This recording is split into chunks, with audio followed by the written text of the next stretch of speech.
It's always exciting to meet Sierra Leoneans when we travel. And this is one moment that I cherish, and that is why I'm here this evening. But this time around, I'm not only meeting Sierra Leoneans, but friends of Sierra Leone. A distinguished group of men and women who have had a taste of Sierra Leone and have never forgotten Sierra Leone. We have a beautiful country. We are a good people. Let's continue to be good, and let's make Sierra Leone a better place. We can do it. So to meet and greet you in Boston, I'm very delighted. Why? Because I know you follow exactly what happens in Sierra Leone on a regular basis. But it's always good to get it from the horse's mouth. I will attempt to at least bring to light some of the many things we are doing to make Sierra Leone a better place, and to keep our pledge that we made to Sierra Leoneans. And the manifesto we presented, which is the social contract, which was what was made public to the people, and which was on that basis that I was elected. I think we have done and covered quite a lot of that. And in future, I want Sierra Leoneans to hold us responsible to the many things we write and say that we will do. You have been used to not holding your leadership to account, and that's why you've had a lot of idle leadership in the past. And that's why we are lagging behind.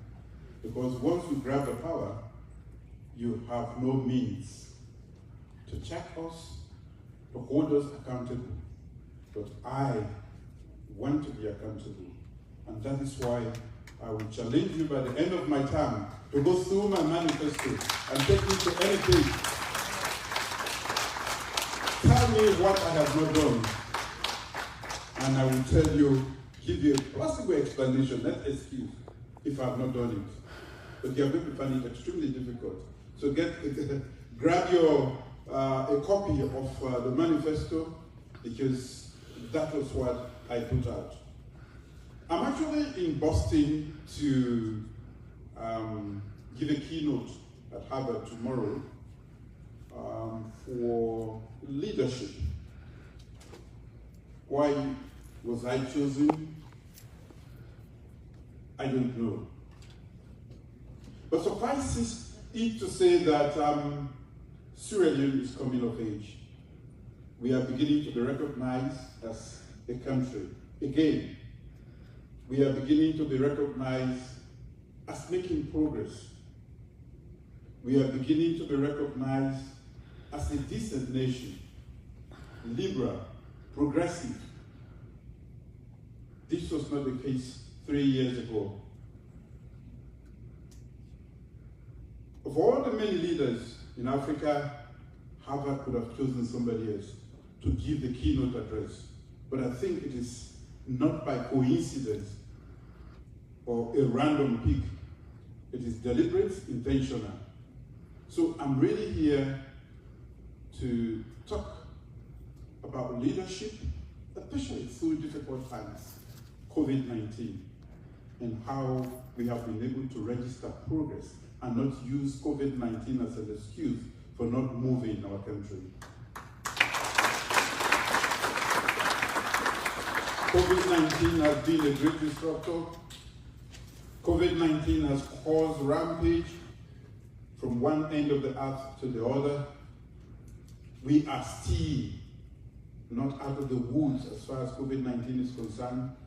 But Sierra Leone has been an example, a shining star of Africa.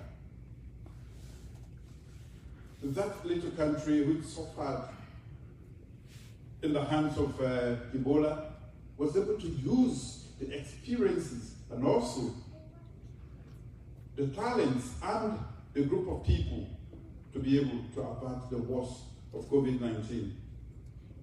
We are now a low-risk country, and that is by no less a group by the CDC of the United States. We still have challenges with the United Kingdom, which continues to keep us on the red list. But they have more COVID cases than we have in Sierra Leone. They have registered more deaths in COVID than we have in Sierra Leone. But that is maybe part of international politics. But we are going to put pressure because it is not fair to keep us on the red list. They say we are one of the least developed countries, we are poor, and yet still, if we travel to the United States, to the United Kingdom, we are going to be quarantined, and you pay nothing less than £2,000 to be quarantined.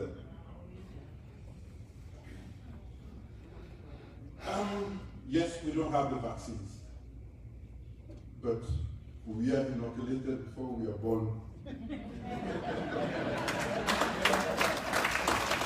That is why we have been able, with the many things we do,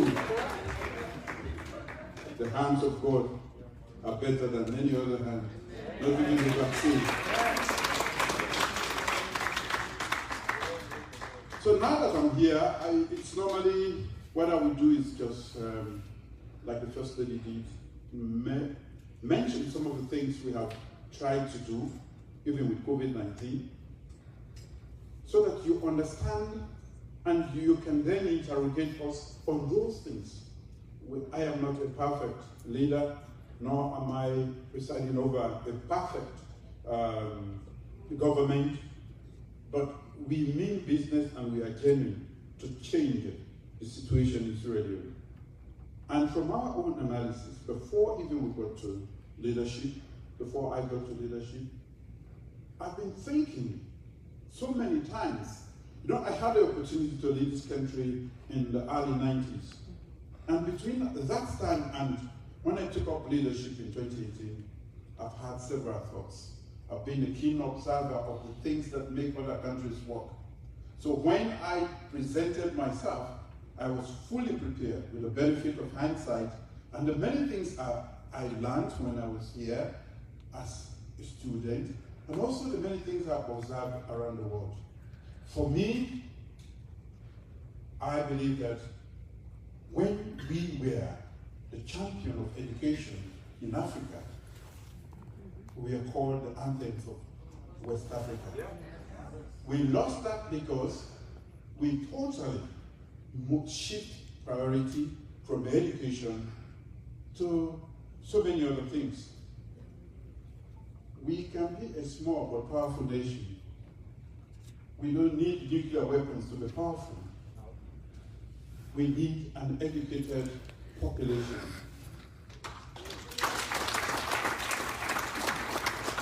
That is content and good health. And that is how I have actually described human capital development that we talk about all the time. If we can give food security, if we can provide fit for purpose education, and if we can take care of the health of our people, we will be a different group of people. We will fend for ourselves. That is what every human being needs. And for me, I have put premium on education, in particular. Investment in the human being in the 21st century is the best investment. Without that, we are going to be at the receiving end of even the fourth industrial revolution that is looming. And that is why we said that our type of education, the one that we should give Sierra Leone, the kids that are going to school today, should be one that is fit for purpose. Computational skills, problem solving. We are dealing with artificial intelligence today, algorithm. Our skills are, even as we sit here, our skills are obsolete for what is ahead of us.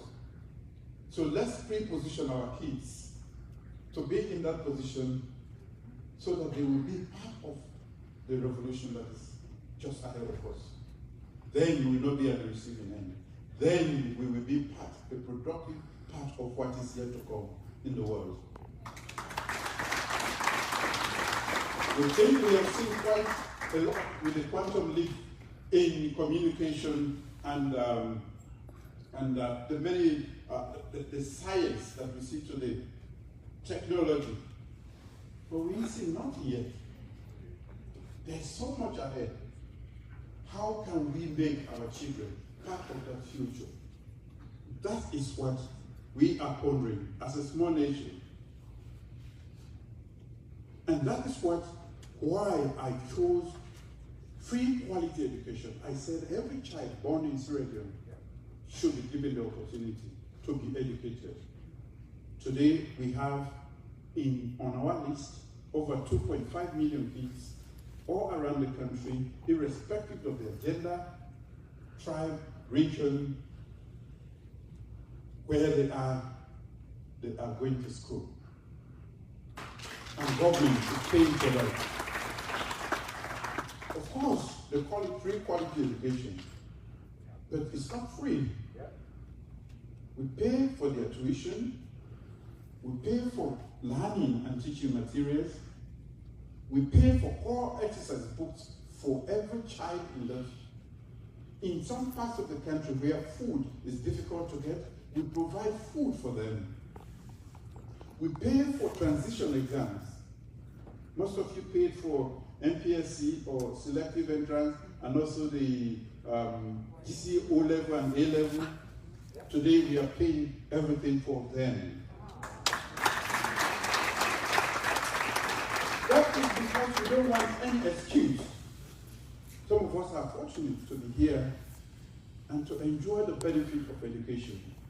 We should give that back to every child in Sierra Leone so that the future will be better. And that is the rationale. And that is why I insist.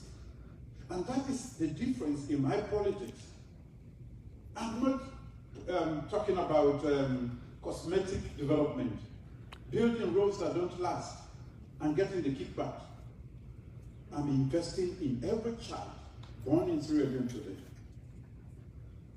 And that is for us all. It is not cheap, it is not easy. Especially in the face of COVID. Revenue has dwindled. But we have never used that as an excuse. Even in the face of COVID, you've not heard about salary delays as you've heard before. We are paying our salaries.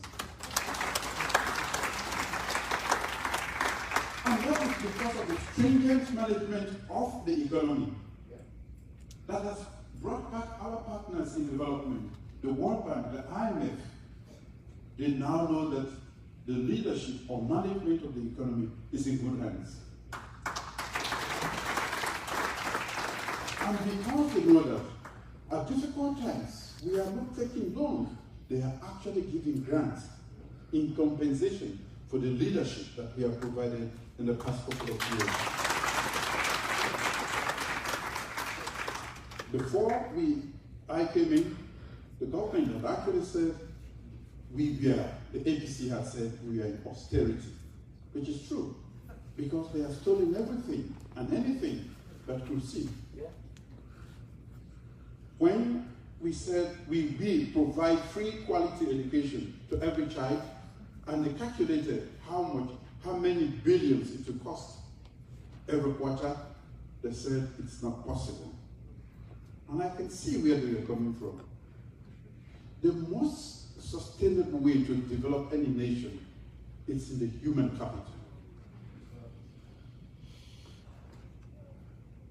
It is the human capital. And we know that the results are not immediate, which is a political risk. Because at the end they are going to say, what have you done for 5 years? But the kids who went to school will be in the 5th grade. They will not have even taken their first transition exams. But let me tell you, anecdotal evidence has proven that things have started to change because not only of the policy reforms that we have undertaken, it is the communication. The First Lady was talking about her intervention, Hands Off Our Girls. we have neglected our people. We don't talk to the children. Menstruation is a taboo subject for even a lot of men here. But it's a natural biological occurrence. Like most of us have been to the toilet today and we visit the loo every now and then. That is a natural occurrence for the girl child at a certain age. It prevents them in Africa from going to school because they don't have the right material to use. So they are ashamed to go to school. And yet we don't talk about that because it's a taboo subject. Some of the mothers don't even talk about it to their own children. Talk less of the mother, but the father, the dad. I am changing that taboo. I talk about it.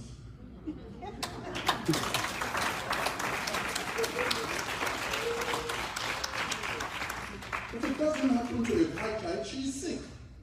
Seriously, too.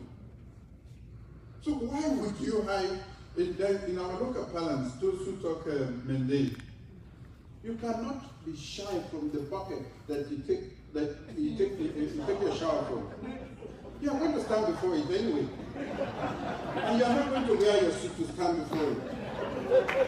To better understand it, you can't shy away from your bathroom.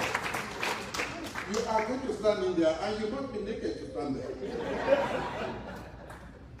This is a natural occurrence, and yet we decide not to talk about it, and we leave the girls to take care of it. How? They go to school, they are laughed at by the boys, and even their colleagues. They use the wrong material, they get serious, lifelong health challenges with their reproductive health, or some of them just don't go.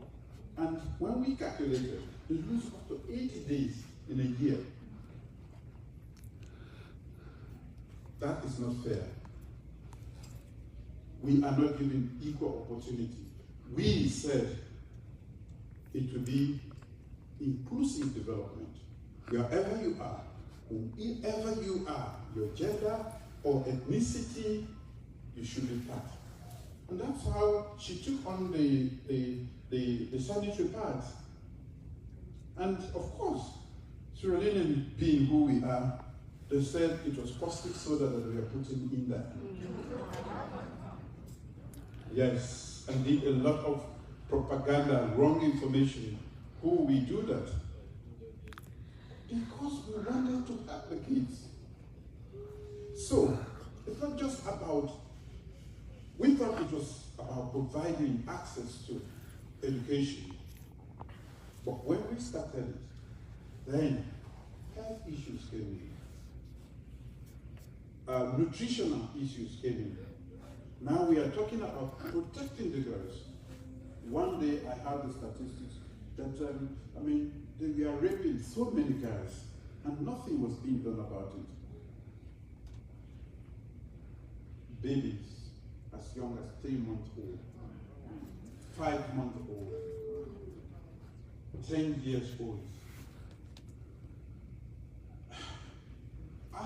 That was when that day I said, from today we have to do something. We can't be investing this.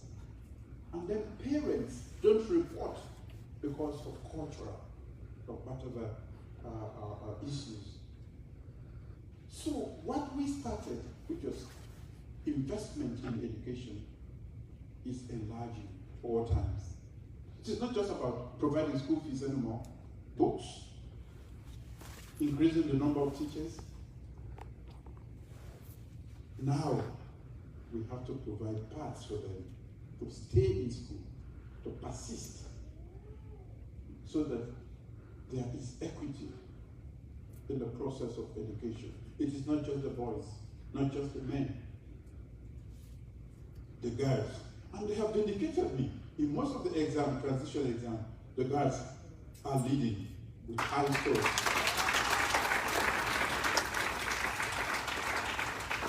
But see what happens. There is gender parity up to junior secondary school.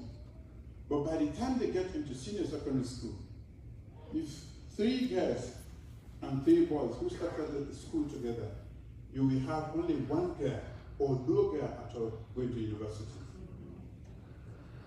Why? Either early pregnancy, giving their hands in marriage, and economic hardship. And the parents decide, no, let the girl stay, let the boy go. So today, if you are a girl, at least in Sierra Leone, you have 17 years of education at the expense of the state. If you are doing science, you can go up to university and you don't pay a dime. It is the responsibility of the state. We are poor, but we must invest smartly. If we continue on this trend, in 15, 20 years, the Sierra Leone some of us have been hiding from will be the Sierra Leone that will be inviting us. Will be the Sierra Leone that we want to go back to, because it will be a different place. And that is the task we have taken. No excuses. Yes, COVID is pressing us. Because of what we have done, we have been able to call back, to attract, or gain the confidence of credible international actors, the World Bank, the IMF. Because of our investment in human capital, the prestigious American Millennium Challenge Corporation, Millennium Challenge Corporation, yes, we are eligible as a nation, which means when we finish our compact, we can actually have up to $400 to $600 million grants for going to Sierra Leone. That is the American government saying, yes, this group of leaders are doing the right thing. They are investing in their people. They are opening up the political space. I don't think there is any more vote of confidence that is bigger than that. Sierra Leone has never had such a grant under my leadership, and in less than 3 years, we have been able to win the confidence. When you used to gossip me, you say, I will not come to America. And that is how bad we are. I lived here for 7 years, and I tell everybody I don't even have a traffic offense. Many of you have speeding. If nothing else, I didn't get any. But here we are today. Some people wanted to deprive the country of this type of leadership that I'm giving because they knew it was better.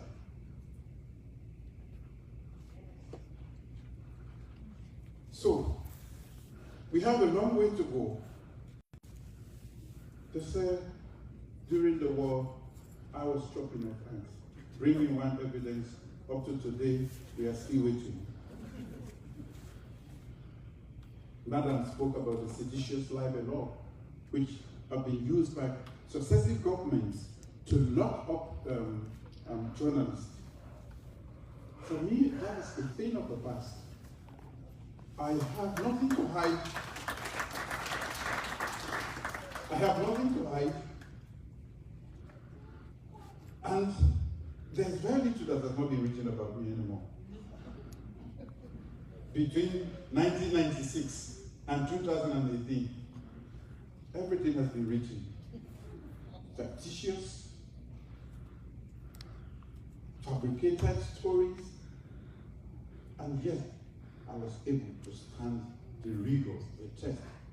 And I told them that I was dealing with the people of Sierra Leone who trust me and who know me better. And that is the confidence.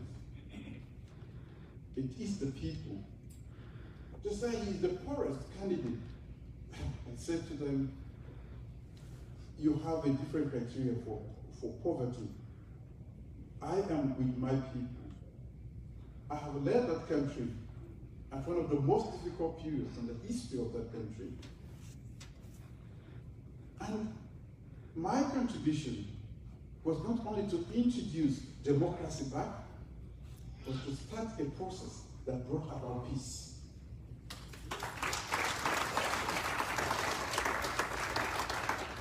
So it is not always about money to win elections. It is in fact not about money.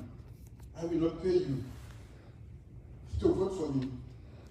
You have to be convinced, and that is what happens. We are talking about millions of voters. How do you pay them? Spoke glaringly that yes, this is a pair of hands that you can trust this country at this point in time. So, I have not betrayed that trust. Talking about the death penalty, it has been used so often in that country to silence the opposition, to silence certain individuals. I said this will be a thing of the past.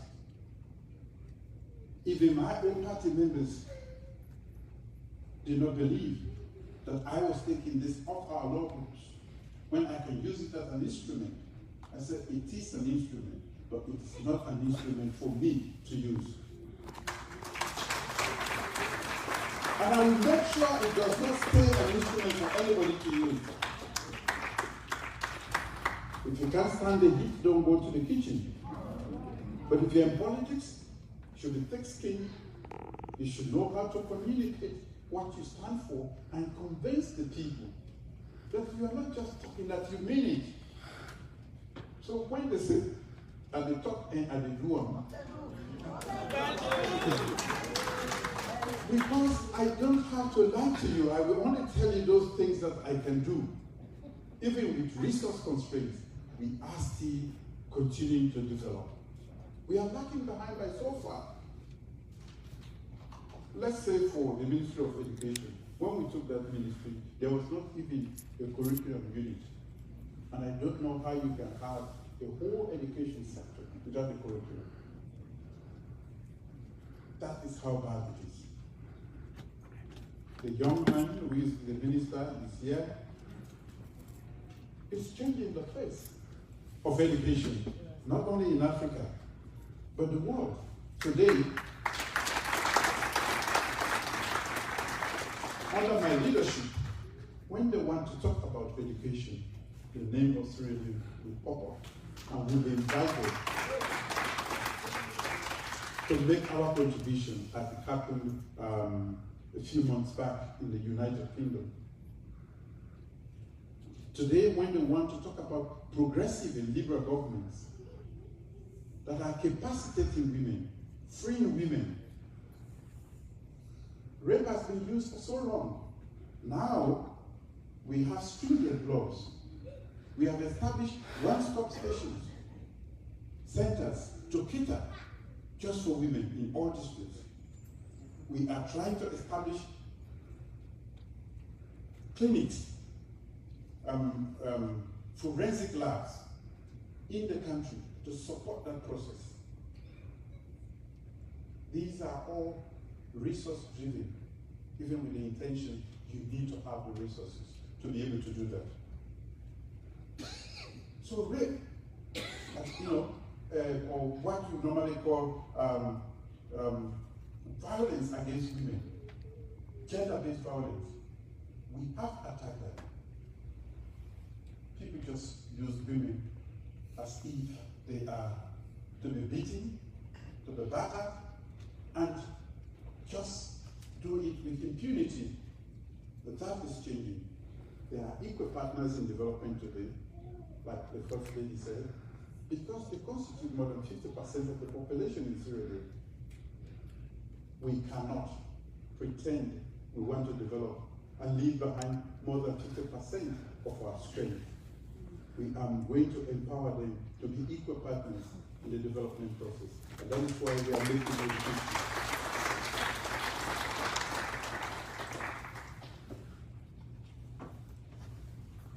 Because of poverty and many other issues, when the girls are pregnant, they say, you don't go take belly. They know the chocolate and belly. It is irresponsible adults who make them pregnant.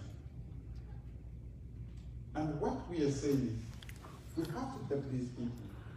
So, with our radical inclusion policy, no excuse. If you get belly, you go to school. When you born, you come back to school. No more excuses. As you born, you come back to school. And you know what? I was pleasantly surprised when I went to Karina. And one of the paramount chiefs said to me, you know the girls who went back to school after pregnancy, 90% of them passed their transition exams. Before today, they will perish for the rest of their lives. No parent is going to pay back for them. Nobody is going to take them back to school. And that is how a lot of our sisters have suffered. We cannot afford that today. They are equal partners. When the adults mistake or become irresponsible and make them pregnant, we should give them an opportunity. That is secondary victimization if we decide not to let them go back to school. And that is what we are avoiding. Democracy.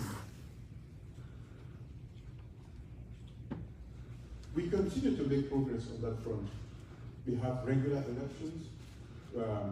The constitutional review that was done by the previous government, the white paper, it's not for move. It's not for move. The security. Progressive white paper, and that is up.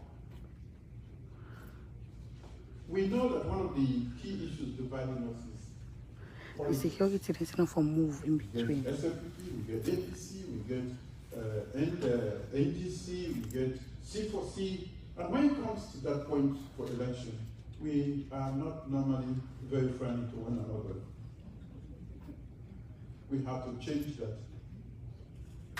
This is a simple concept. Let the ideas speak, let the policies speak, let your track record speak. You don't need to manhandle any other person to vote for you. We are working towards peaceful elections in Sierra Leone. So ladies and gentlemen, I cannot take you through the many things that we are doing, but the few is a precursor to the many things that we want to do, to convince you to know how to vote the next time.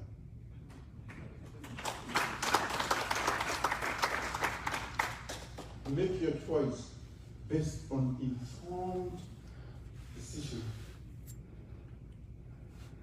Don't choose me because we come from the same region, or we have the same, I am Mende and you are Mende. We want Sierra Leone to progress. Choose people, as we do here, based on policies that are progressive.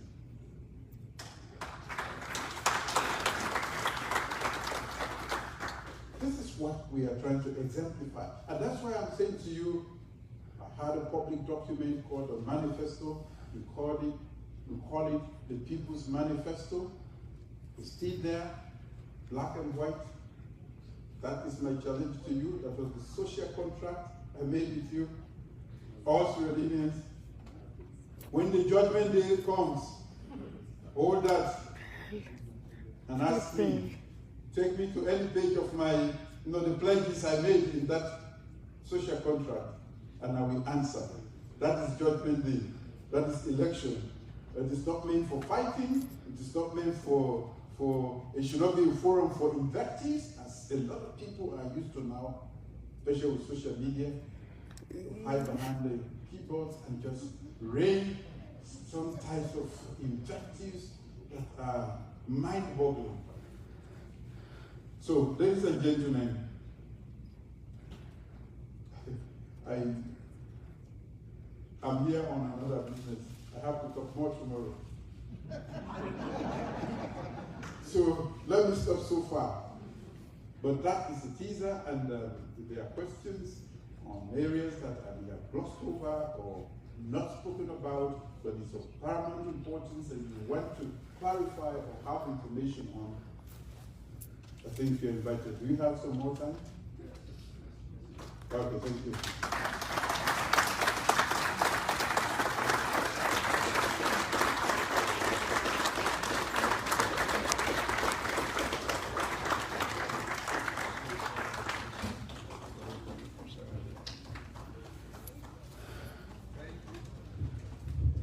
Hello. Thank you, Your Excellency, for this wonderful, enlightening statement.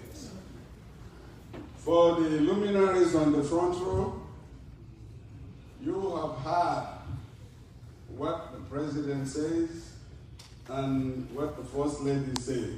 So when I come with my panhandle, I want you to fill it up. So I'll be calling on you, really. The needs that he has explained, helping the girls, the young girls, for a simple thing as, pamper, whatever, diaper, whatever you guys. I'm sorry, I can't. I'm sorry, Madam First Lady.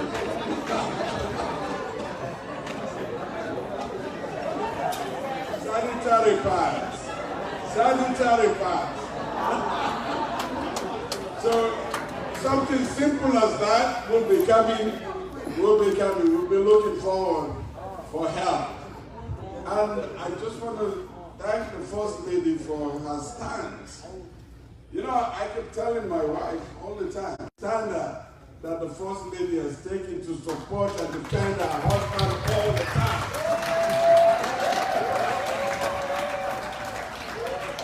Really, wish every husband would like to have a spouse like that. And she said it here, you give it to me, I'll give it back to you. For her husband, I mean, detractors say anything, I tell them, look, take the other way around. Just take a minute to think what she's saying. This is a package. When you marry a husband or wife, it's a package. You have to stand, feel for, defend each other. There's nobody like her. Thank you, Madam First Lady. So we are now down to the Q&A. There are cue cards going around. We have one, Mr. Pearl Kuruma, who is independent, not a local person. So if your card is not picked, don't say we censored it. We did not. That's why we chose him to come in and ask the questions to His Excellency and Her Excellency. Pearl Kuruma, please come forward.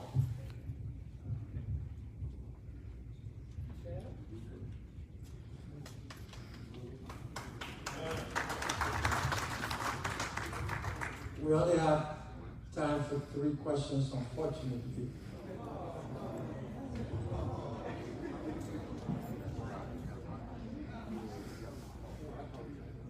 Thank you very much. Salute people with there. We believe in His Excellency retired Brigadier Julius Maada Bio. When I say Maada Bio, when I say it inside me. Maada Bio. Maada Bio. Maada Bio. Madam Fatima Bio. Thank you.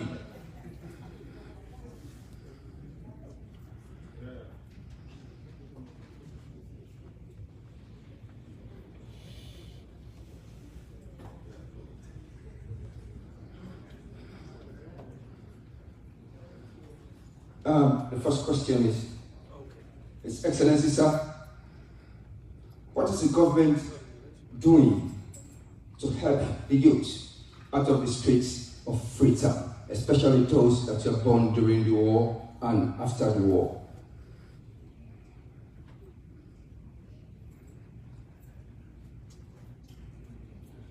The other question here is, when is the diaspora going to have the opportunity to vote and be voted for?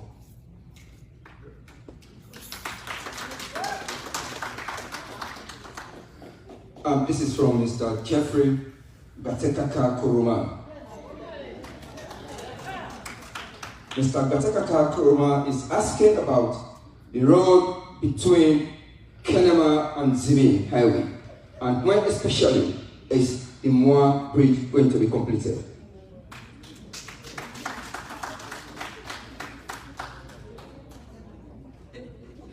My name is Jenkins Powell. I'm the CEO of Minisolar. Our company is operating in Sierra Leone, providing solar energy to business and private citizens. I believe Sierra Leone entrepreneur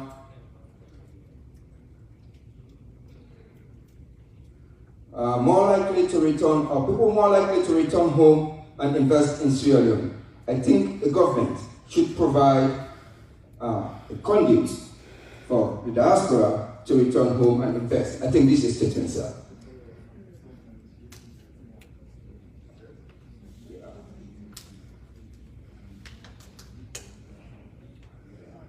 The Sierra Leoneans who want to retire back home, what are the opportunities lined up for Sierra Leoneans who want to retire back home? Thank you, sir.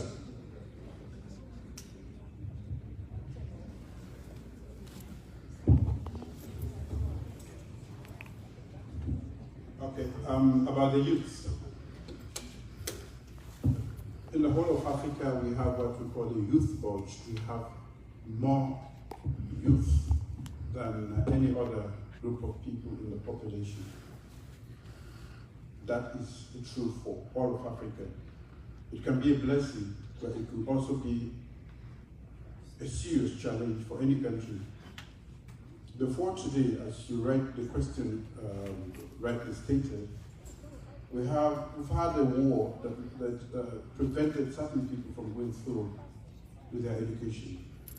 And we've had a sluggish economy, one that was battered by the war, one that has been struggling, slow, and so on and so forth.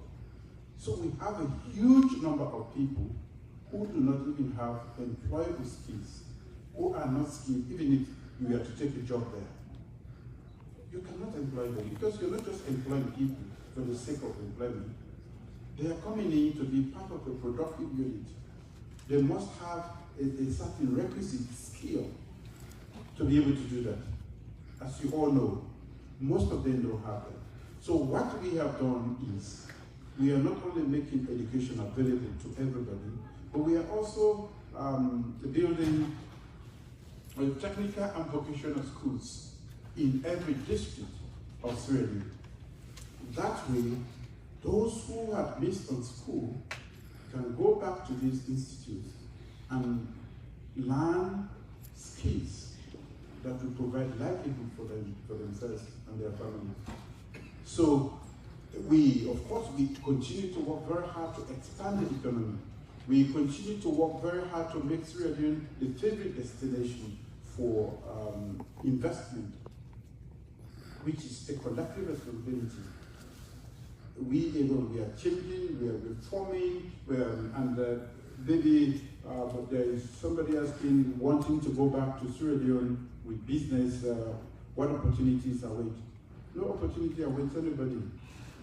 There are people there who are actively looking for opportunities. You have to go with the business eye and search for your own opportunity.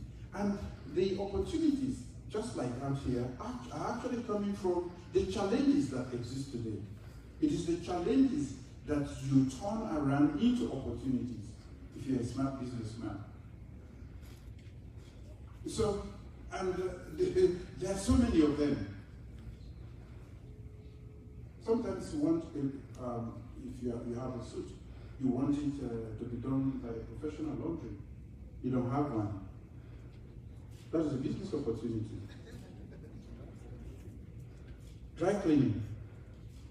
We take it for granted here. But if you are living, you go out there, as most of you do, you have your suit, and you don't want to go outside with soda soap. You want to go to a professional, especially the type of suit some of you buy. They are quite expensive.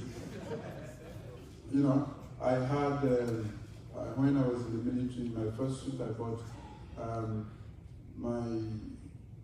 the guy who worked for me was a military man.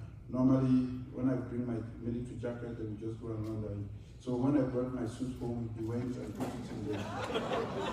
So I came back, I wore it, and my hand was protruding out of it. The whole thing has shrunk. So you don't want that sort of experience. There are opportunities. There will always be opportunities. What we are trying to make, what we call the business climate, so that it's easy to register.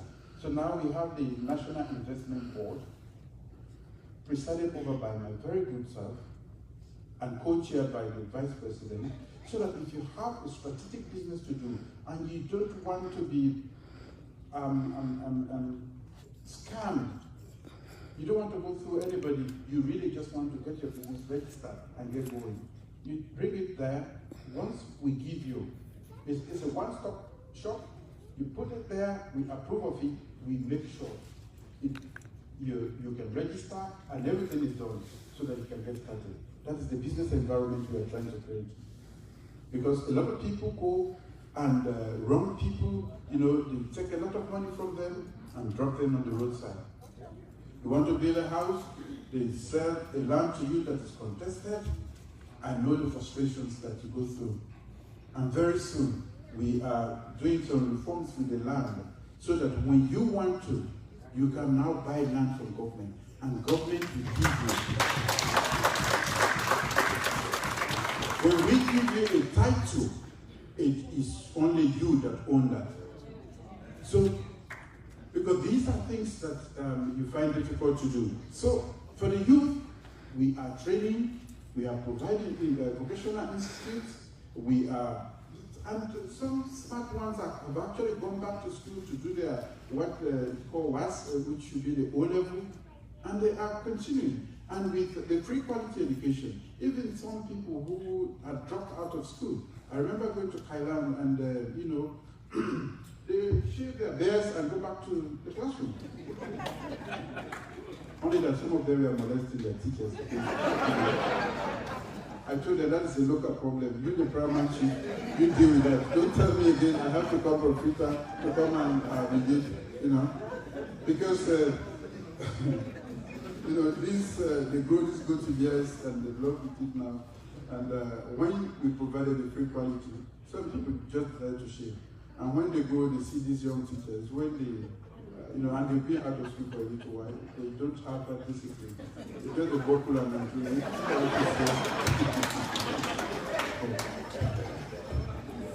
so those are the challenges. Diaspora, we want everybody to vote. But that means we also have to have the legal framework from inside the country, and we are working on that, not the administration of that.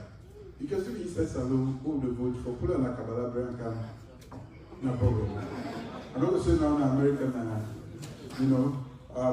we send people from out there to come na come, we begin to speak American English to them, and we pray now. Because I advocate quite a lot for you, the diaspora, and they blame me. You see that man, the way they come on, the other language, you don't understand the same, you don't talk anymore. Please, moderate your let's go to my airport.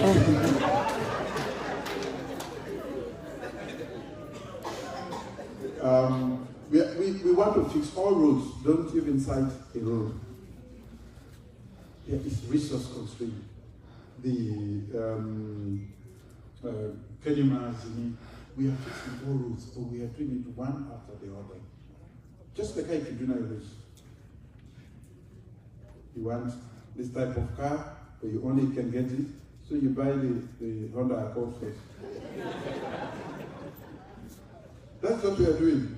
If we had the means, by the time you guys go back but now you can travel from Freetown to Kabbalah. You can travel from Freetown to Kailan. And very soon we are doing Kailan to Kwendu. We are doing Bo to Matru. Now you can go to Mayanda. You can go to Putloko. You can go to Cambia. Smooth road. We are continuing to work. Go to those who come from Kenima.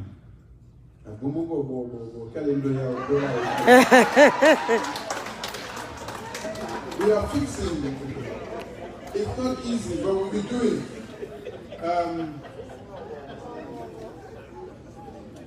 There was one question.